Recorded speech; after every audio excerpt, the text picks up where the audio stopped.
Welcome everyone to today's Midnight 6.6 training session. In today's series video, we'll be going over the job costing module in Midnight.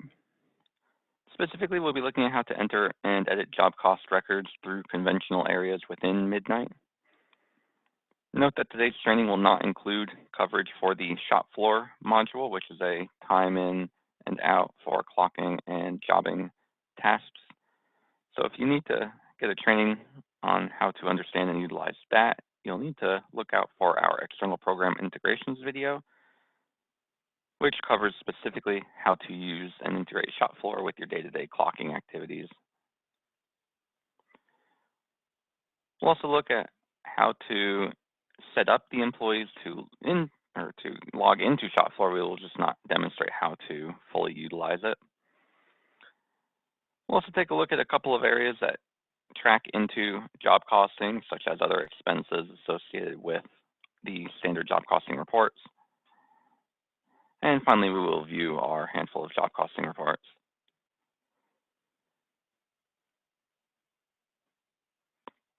To start things off, because we're not utilizing the shop floor in this scenario, we'll base most of our work in the job costing module.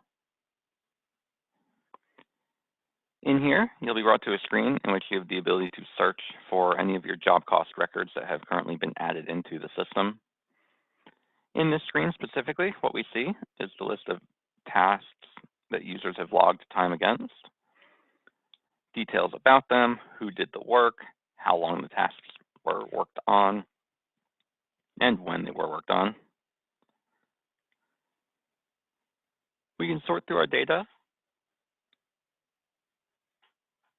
by clicking the version name, job number, or any of the other column headers, and reset our sort back to default by clicking the Reset Filters button here. Additionally, we can adjust our search filters to pull specific data, such as work for specific employees or work for a specific job, by typing in data in the search filters above each column. And you can quickly clear them by clicking the Clear button here on the right. In order to get into your job cost record, you can click the blue text, or if you've accessed some recently, you can click in your recently visited pop-out and get access to your 10 most recently visited job cost entries, letting you re-enter them quickly as needed. Lastly, there is an extended search option, which gives you the ability to search by date range rather than just by one specific date. And do note that the date search filter in this screen references the job detail in time, not the time that's associated with the job itself, like a close date or a due date.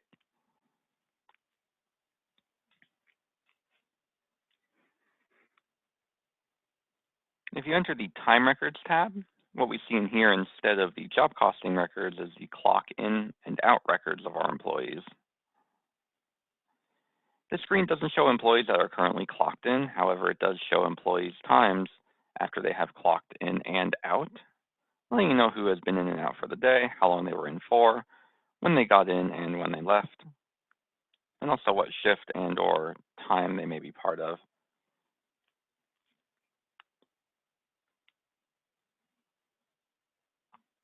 The search screen is similar to the one in our job cost records, where we have our recently viewed, we have our search filters, and we have our search sorting controls. Our extended search allows us to search by an employee, shift, much like we see down in the table, and also a date range. Note that this references the date in for the start.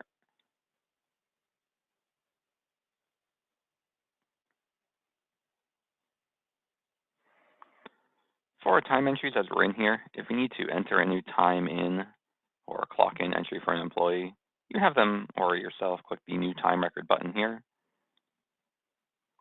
What this does is it allows you to select an employee that's logging in for a particular day and out. You'll mark their date in and date out for the respective day, and you'll mark their time in and time out along with an actual time in and out plus break time to determine exactly when they were in and how much time that they're allocating for work and should be paid for. break time here functions in minutes, and the total time in is based on the time in and time out that you see above, along with integration from the date in and date out, meaning if someone works overnight, you'll have the carryover operate correctly as long as you have the date set to the next date. The break time subtracts from the total time here. So if we have, say, a 30-minute break, then our 8.5 hours of work will become 8 hours of work. The actual in and actual out are just information. They don't necessarily tie to anything specific. However, they can be used for accuracy in case you're timing in your employees to see if they're in for their 8 a.m. to 5 p.m. shift, but they actually get in a few minutes early or leave a few minutes late. Once you've completed your entry, clicking the Save and Close button commits that record, and you can either add a new one or proceed to a different area for data entry.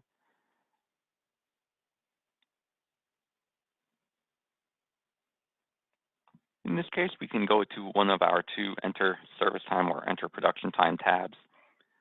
These are two different ways to enter job time. Entering service time allows you to pick the employee that is doing work, marking what day that their work is being done, selecting a job to indicate the work that has been either worked on or completed, describing what it is that they did, and marking how long they worked on that particular task. In this case, we'll say that I spent 45 minutes doing maintenance work for a machine related to this particular job. By clicking Save, I've now committed that time, and I can continue to enter times for myself by selecting tasks from other jobs, or even the same one if I need to, and just marking different things that I'm doing.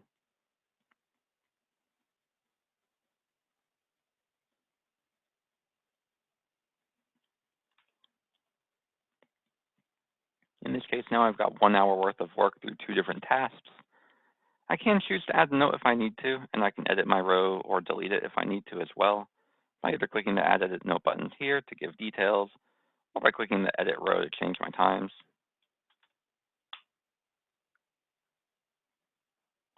Once we've made our changes and confirmed that everything is correct, we can hit Save and Close to commit the time entries for this particular user. You'll see that there is a row added for each one, and you can move on to the next. If you want some more detail with your work, then you'll have to go to the Enter Production Time screen. In here, once again, you can select the employee that is doing work as well as the date that they're doing the work for. And you'll also need to pick the job that the work is being logged against. However, in this screen, you can select the service of work that's being worked on.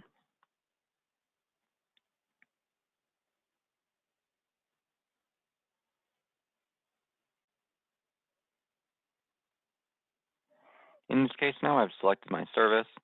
I can pick a machine that indicates what work it is associated with in terms of what I'm doing, so we can track work by machine if we need to. We can also indicate the start and stop time to help calculate how long it is that we worked on a particular task.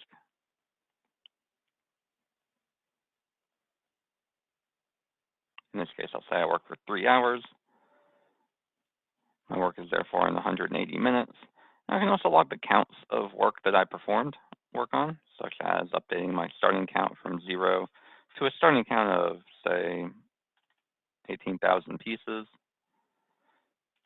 to show the total of work that has been completed. And just like we saw on the Enter Service Time screen, we can pick more than one service or more than one job's services to enter time against. Once we hit Save and Close, just like we saw on the other screen, our time will be committed. And in our job cost record screen that we're defaulted back to, we have our newly entered service, along with a few more details, such as what machine was worked on and what task was worked on. And if we were to click into any of them, we'll see the details that we carried in through, such as the starting and stopping counts, starting and stopping times, and the order itself. Now in the screen, you can change information, such as selecting a different customer and order that work is being done to, selecting a different service if necessary, as well as a different machine to tie the work against, marking a different stop and start time for the job itself, and marking a different stop and stop time for what me as the employee would have done. You can also fill out a few other pieces of information like what shift an employee is working on, if there's a make-ready code, what that might be, and adjust the total counts to indicate that perhaps if myself and another user had worked on a task in order to complete it.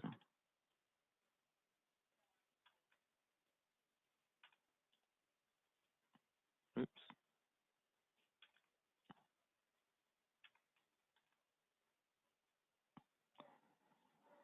In this case, now we have two tasks for two users within the same job cost or service record. And once we save and close this, we'll now see that I have two entries, one for Greg and one for myself, doing work on the same task for the same order.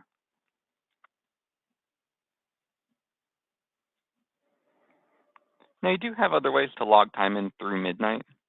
If you utilize our dynamic job board or DJB, then when you're within it, you can enter time in two different ways against a job or a task on that job.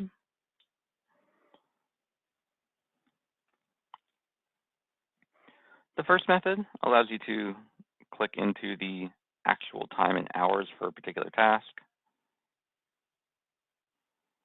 Once you click into it, you'll have your employee drop-down populated so you can select who did the work. You can mark what they're doing, and this list should look familiar. And you can mark how long they worked on it for. In this case now, we'll see that there's an update of half an hour or 0.5 hours worked on this particular task. And this is because we just logged work against it, meaning that if we return to our job cost records screen, we can see a new time entry, in this case the prep work, that I just did for one of my tasks.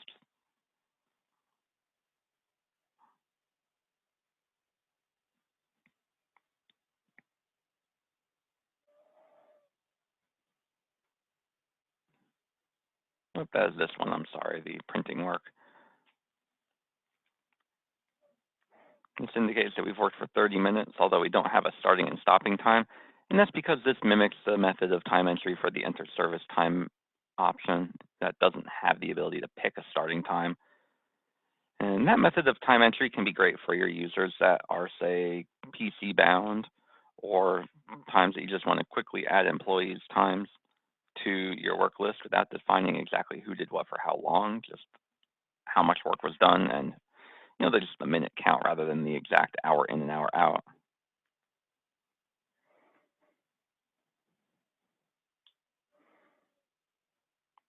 From here, there are a couple of things you can do to monitor what those numbers are.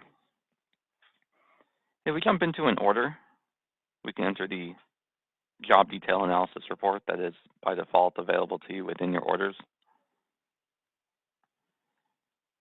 In here, we'll see a breakdown of the labor that we just logged in.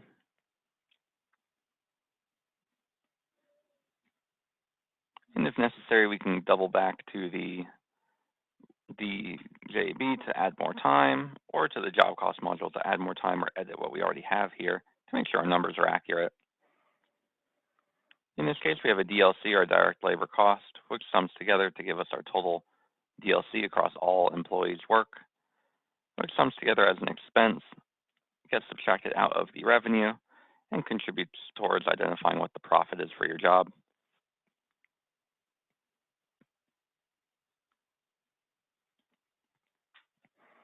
Some other areas that you can use in terms of populating these fields that you see here come from the PO expense, which is related to purchase orders that you can either add through an order under the POs tab, or by going into the purchasing module and adding a PO, and then tagging either the PO itself or the items on that PO to your order. In this case, we'll take this one PO. We'll reference one of its items to order number 1792, which is the one that we're looking at here. In this case, we can do this by selecting that order number from this drop-down. and clicking Save to commit it, then save again on the PO to update it. And do note that on purchase orders, you can either select an order number in the header to default to all items on the PO, or you can have a PO set where each item is tied to a different job.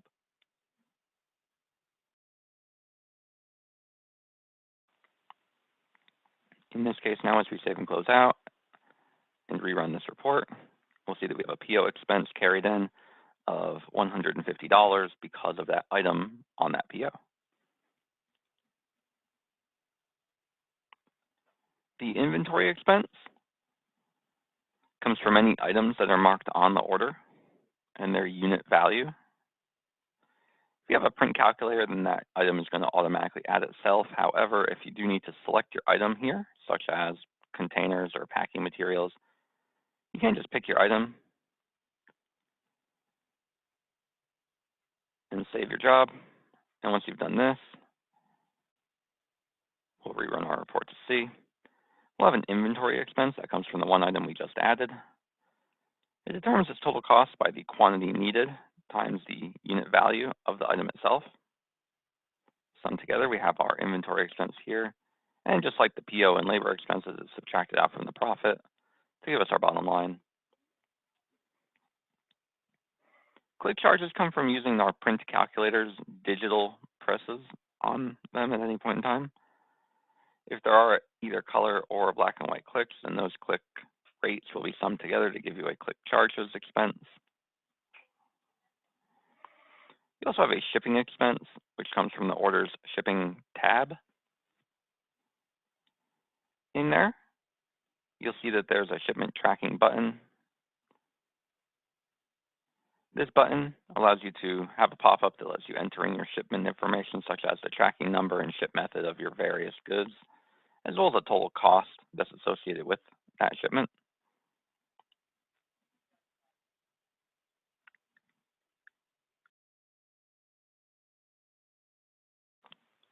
The last area that we see on this report comes from the issue expense. Issues can be logged against your jobs as though they're, say, maintenance costs or emergency problem solution fees, or maybe having to go and get different goods, such as a different material or different stock to complete your order. You can add an issue to a job by going to your quick links within the job and selecting issue search or issue tracking. Alternatively, you can do it straight from the order search screen. Within the quick links again, going to your issue search window.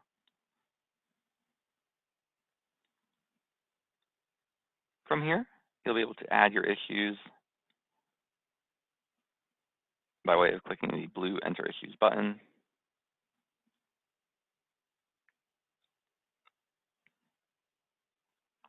We can fill out information for our order. In this case, 1792 is a customer for Luby's. We'll select the order number and we'll identify what version and what service we're doing the update on.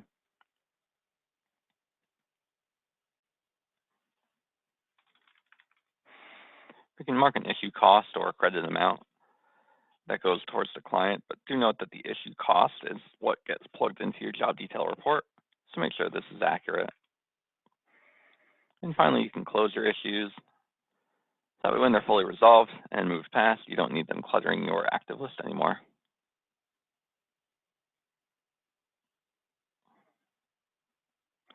At this point now, once we hit save and close, we'll rerun our report one more time, and we'll see a issue expense listed right here.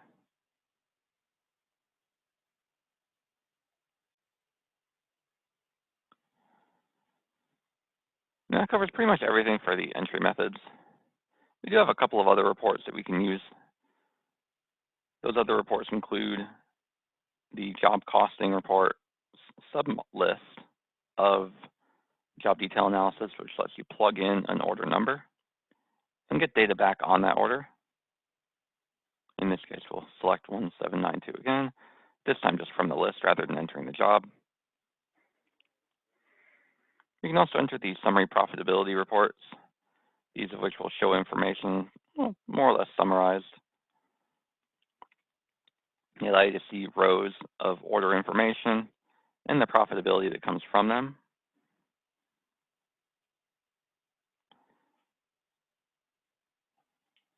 Additionally, you have your service detail time clock,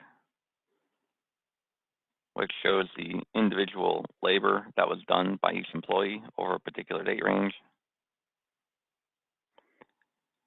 There's the employee detailed time clock, which shows the time in and time out records for your employees.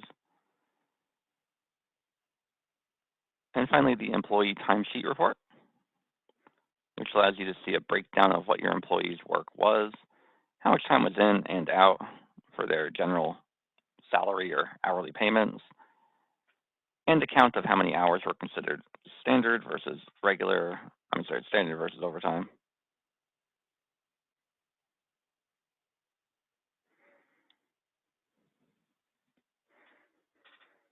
That covers pretty much everything for the for the job costing records of information that we'll see. We'll take a look at the admin menu to see how to populate some of this information. For starters, under the admin menu, you will have to set up your employees so that way they can have work logged against them. If they're not already set up, then you'll need to make sure to control them within the employee submenu. When you add a new employee or modify one that currently exists, you can make sure that the job tracking tab is updated with a wage rate, so that way your DLC or direct labor cost is properly calculated. Additionally, for them to be selected, they do need to be set as being an active employee, which comes from their employee tab.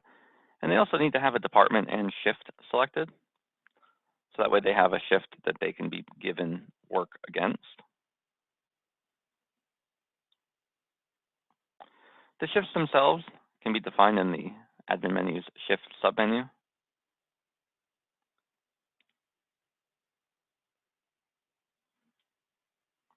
In here, you can either add a new shift or modify ones that currently exist. Adding a new one comes from selecting add and then filling out details of it, while modifying one that exists, like a first shift or primary shift, just come from making sure that the in and out times and break times exist as they need to. There is also the department that an employee needs to be classified against, and this is much more simple. You have a screen in which you can just add new options to the bottom or dark gray row and just click Save. And you can modify ones that currently exist, turning them on and off, or changing the names as necessary.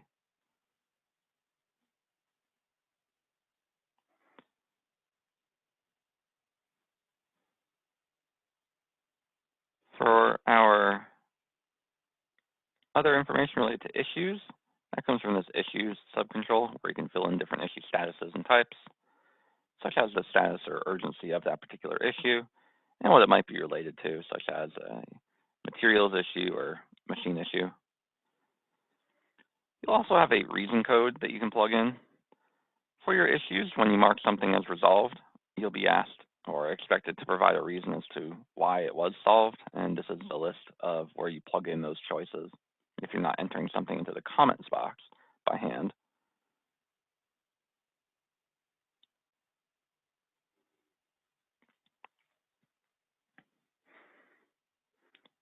That covers pretty much everything. If you have any questions regarding the job costing features within Midnight, feel free to email us at support@printreach.com. Alternatively, if you have questions you'd like to call in, then you can reach us at 425-828-9495, extension 2. Thank you for attending today's training. Have a great day.